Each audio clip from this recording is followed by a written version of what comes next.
It was Winston Churchill who talked about the power of attitude as a small thing that makes a huge difference in our lives.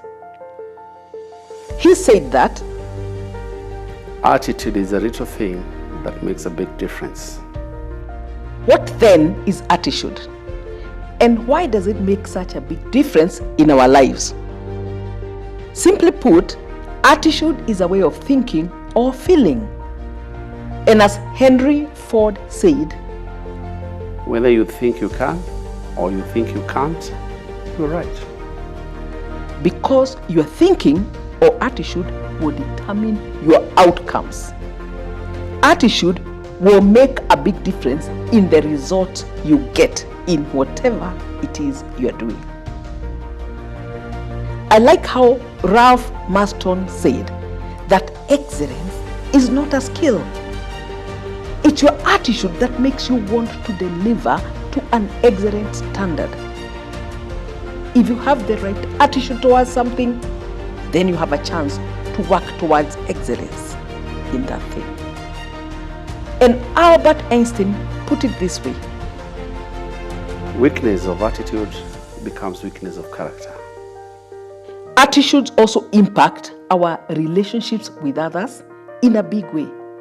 As Al Nightingale put it, our attitude towards others determines their attitudes towards us. I like how John C. Maxwell defined attitude in a simple way. He said that attitude are nothing more than habits of thought. So the attitude we have towards something is basically how we think about it over time. It's not about a single thought, but our common way of thinking and feeling about something. Many times, what we are thinking is expressed in our feelings.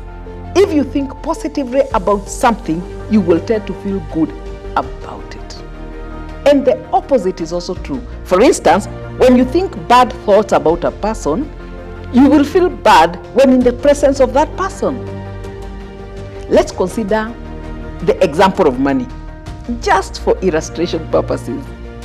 Let me ask you, what is your attitude towards money? Think about it. Take a moment to think. Money. Think. Then consider, how do you feel? Some people think about money as a source of all evil, while others think about money as a force for good.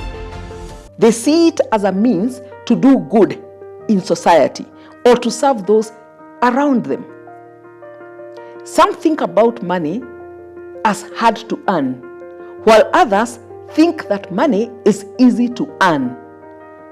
And both of them are right, because our thoughts influence our feelings and our attitudes, and this determines the relationship that each of us has with money. It starts with our thoughts and feelings, and then attitudes. When money is mentioned, we respond based on our attitudes. That's the way we think and feel about it. The way we think and feel about money determines how we deal with it. If your attitude towards money is that it's a source of evil, probably you will not want to earn much or even to keep much of it. You won't even want much to do with it in case it takes you down the evil path. But if your attitude towards money is that money is a force for good, then you will work to earn it. You will want to invest it. You will want to grow it. And you will want to share it. You will be generous with it because really, if you have a positive attitude about something, you are more likely to share it because you don't have a scarcity mentality about it. You feel open. You think that it's easy to earn. Therefore, you have a sense of abundance, and that generally will lead you to be open to sharing more with others. How else does attitude make a difference in our lives? Let's consider this. At the workplace, people sometimes wonder why some people with lower education and lower qualifications and even less experience than themselves rise to become their bosses. And people really take offense about this, but this is about attitude. What attitude does that person have? What attitude do you have around that job? In business, we see people with less knowledge and less capital getting ahead and doing well, while those with all the obvious advantages are struggling. And again, attitude has something to do with that. It has something to do with many of the outcomes we have in our lives. Think about it, even in relationships.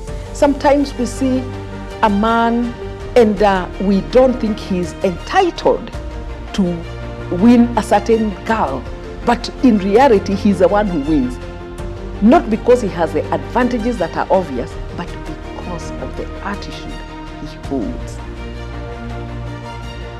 I like what Zig Ziglar said, and it explains this very well. He said that it's your attitude, not your aptitude, that determines your altitude. Let me break this down. It sounds a bit, it's a mouthful, that it's your attitude, not your aptitude, that determines your altitude.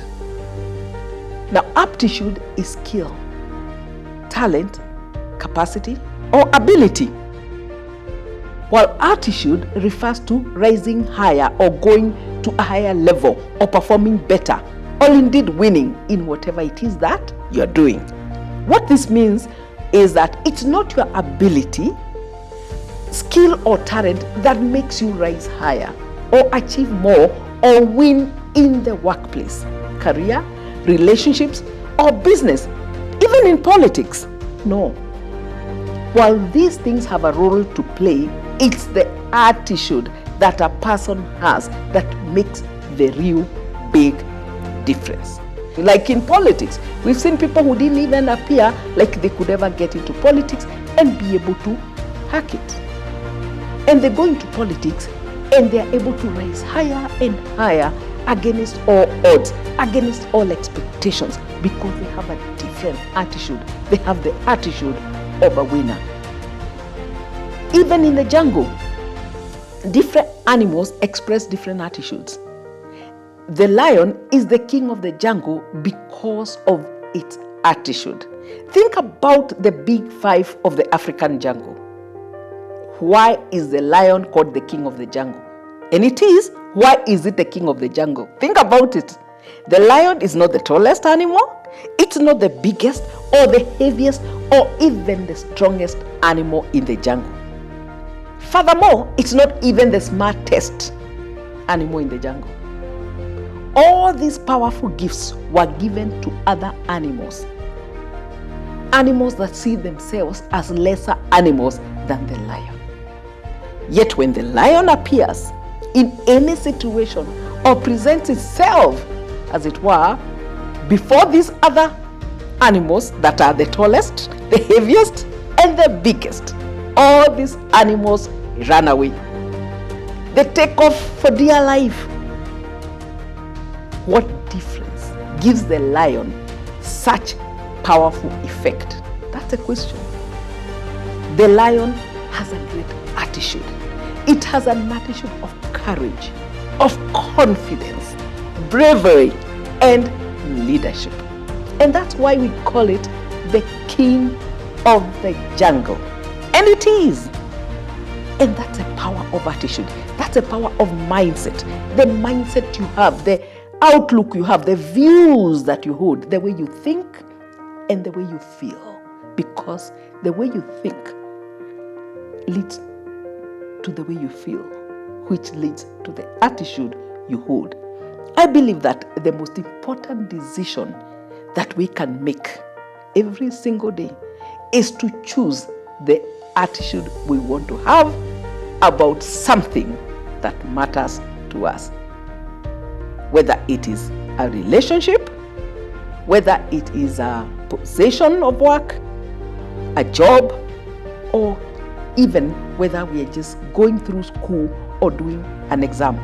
What attitude we have is a choice. We can choose the attitude. You know, we've had students say that they change their attitudes about mathematics from an attitude that mathematics is very hard to an attitude that mathematics is doable, is easy, and they were able to start learning mathematics and to pass in their exams in mathematics. So it's about attitude. That's the power of attitude.